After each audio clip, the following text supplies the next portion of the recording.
Αν δηλαδή έχουμε σαν γνώμονα το εγώ μας, έτσι, και αυτοθαυμαζόμαστε και νομίζουμε ότι εμείς όλα τα κάνουμε όμορφα και όλα τα ξέρουμε φυσικά, εννοείται, τότε καταστρέφουμε τα πάντα. Δηλαδή δεν μπορεί να υπάρχει εκκλησιαστική πνευματική ζωή όταν μένουμε στο εγώ μας. Δεν γίνεται.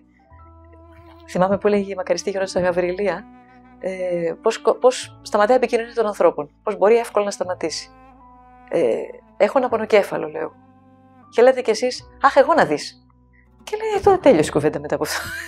Δεν έχεις πλέον τι άλλο να πεις. Δηλαδή, όταν όλα γυρίζουν γύρω από εμάς και όταν μας έχουν μάθει, είπατε πολύ σωστά ότι η εποχή μας, ας πούμε, το καλλιεργεί αυτό, γιατί ξεκινάει από τα παιδικά μας χρόνια, να μην πούμε από τα εμβριακά, από τα παιδικά χρόνια, που είμαστε στο κέντρο του κόσμου. Που όλοι μας θαυμάζουν, ακόμα και οι χαζομάρες να λέμε, και ακόμα και να κλωτσάμε, ακόμα και να βρίζουν. Και τι ωραία που το κάνει το παιδί. Και μετά μας μαθαίνουν στο σχολείο ότι πρέπει να είσαι ο πρώτος, είσαι ο καλύτερος, είσαι ο πιο όμορφος, είσαι ο πιο τέλειος. Πρέπει να κάνεις εσύ όλα αυτά, να πετύχεις, να μην σου πάρει κανείς τη σειρά. Μετά μεγαλώνουν και πρέπει να βρεις τον πιο ωραίο άντρα, την πιο ωραία γυναίκα, την πιο καλή δουλειά, ότι μόνο εσύ αξίζεις. Μετά, φυσικά, να το πω έτσι λαϊκά, θα φας τα μούτρα σου βέβαια, όταν θα έρθει η ώρα. Γιατί είτε πας στο γάμο.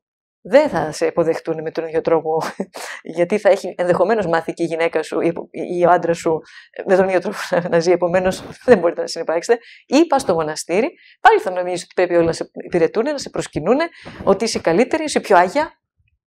Και έτσι θα μένεις πάντα μόνος σου, απομονωμένος και δεν θα προκόψεις. Δηλαδή, θυμάμαι τον μακαριστό των αγαπημένων όλων μας, το Σιατήσι στον Παύλο, που το είχε πιάσει σύνθημα. Ο εγωιστής άνθρωπος είναι ανίκανος να αγαπήσει. Δεν θα με πείσει, λέει, κανένας για το αντίθετο.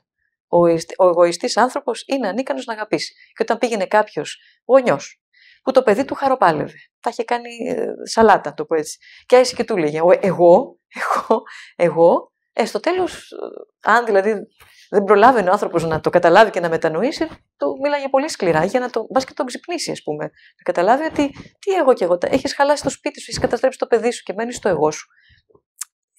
Βλέπουμε και εμείς δυστυχώς πολλά ζευγάρια που έρχονται και προσπαθούν, ζητάνε βοήθεια. Ζητάνε προσευχούλα, θέλουν να μας πούν τον πόνο τους και αρχίζουν. Εκείνη έκανε αυτό, ενώ εγώ, και τους λες, για να βοηθήσεις τον εαυτό σου. Εμείς να κάνουμε προσευχή, αλλά πρέπει να βοηθήσεις και εσύ τον εαυτό σου.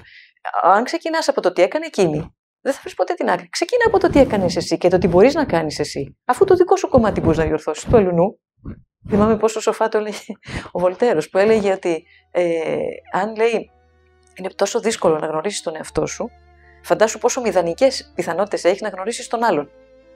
Αν λοιπόν τον εαυτό μας τον γνωρίσουμε, τον καταλάβουμε, τον σεβαστούμε, τον παραδεχτούμε ότι έχει τα χάλια του, τότε έχουμε μια ελπίδα να ρίξουμε τον εγωισμό μας για να σώσουμε την οικογένειά μας ή να σταθούμε σε ένα μοναστήρι.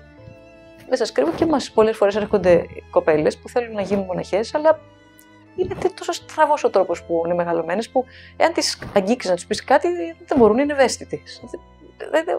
Δεν μπορούν να μπουν, να συνυπάρξουν με τους άλλους. Δηλαδή, στην προσωπική τους, μόνες τους σαν κορίτσια, είναι υπέροχες.